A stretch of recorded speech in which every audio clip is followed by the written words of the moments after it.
Hey everyone, Brian Stevenson here with Real Estate Law Plus. Very excited to be back for 2021, and I hope everyone had a great time over the holidays. This is our first episode of the year, and as a reminder, this video series is designed to try to help improve your ability to serve your clients' needs by talking about real estate law related matters and also sharing thoughts when it comes to business development stuff, hence the Real Estate Law Plus. And that's simply because I'm interested in the growth of people's businesses, and I like talking about those different tips and strategies and tactics. So there we go. But today, sticking on the law side of things, I wanted to talk about fixtures and chattels, specifically Section 7 of your contract of purchase and sale. Now, this is something that is essentially the punchline being we want to make sure we have clarity, we want to make sure we do not assume things, and we want to make sure that we are making inquiries with our clients specifically on this basis. Because the reason Section 7 exists is that we want to make sure that there are certain chattels identified as part of the purchase that are going to be included in the contract of sale. Because if they are not otherwise included there, the real estate transaction relates to the land and the improvement on that land, the dwelling, maybe there's a pool in the backyard, but the contract itself does not include the fridge and the dishwasher and the kitchen appliances and the window coverings unless we specifically include them, and that's very standard inclusion to see. However, the issues that can come up and times where clients can have a less than satisfactory end to the experience of purchasing property, which unfortunately is something that is going to stick more prominently in their mind than anything else, simply because of the time frame in which that happens and the emotion and excitement associated with it. And then if there's a letdown, if there is not a meeting of expectations, then we can have a client who may not as easily re-refer us in the future. And of course, we want to build our businesses on referrals. So today I want to talk about how you can make sure that clients do get what they think they're going to be getting.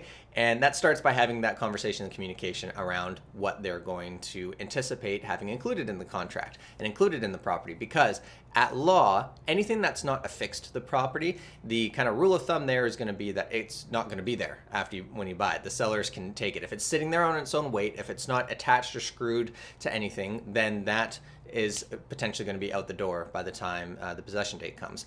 The legal test looks at the degree of annexation or affixation, so the level at which it is attached to something, or and the object of that annexation or affixation. So why is it attached? Now the degree it's a pretty low bar when it comes to how much does something have to be attached to the property. A few screws and that's it, kind of thing, and it's going to be considered part of the property at a prima facie level. The object of annexation is something that's a little bit more of a nebulous, it's all very fact dependent, but it's a little bit more of a nebulous area because there is case law regarding why is something attached to something else. So there was a large commercial case regarding this big concrete producing facility, and there was this big piece of equipment that they ended up deeming a chattel, despite the fact that they had to dig up a portion of it out of the ground to remove it. It was a bit of a process because the courts looked at it and deemed that piece of equipment was not there to improve the land. It was not there to, the reason it was there, was to ensure that it was able to do its job, because the equipment itself could not do what it needed to do without a heavy degree of affixation. It needed that stability in order to actually produce the concrete. So they looked at that and said, no, that's there for its own purpose and its own sake. It's not there to improve the property.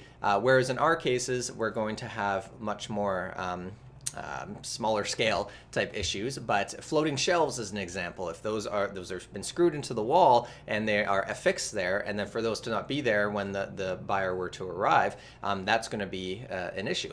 And so at the end of the day, you want to make sure that communications put as much clarity into the contract as you can, i.e. write in the things that the buyer is expecting to be there, especially if there's any uncertainty into your mind. This becomes additionally difficult when there is COVID protocols in place where we're not supposed to be touching things, we're not supposed to be making too many physical investigations into things, so it may be tough to tell if this is actually attached to the wall or is it just sitting there on the ground. Another example I've had is in a garage context. It was a very beautifully done garage, and it had all these nice metal cabinetry and big things, and at the end of the day, a lot of those had been removed because they weren't actually screwed to the wall. They were just sitting there on their own weight, and although they were even themed and the expectation was that we're going to be getting this beautiful garage, and a lot of the shelving was gone, and that was a big issue. So something to keep in mind when you guys are doing your contracts. I'll leave it at that. If anyone has any questions, please feel free to reach out.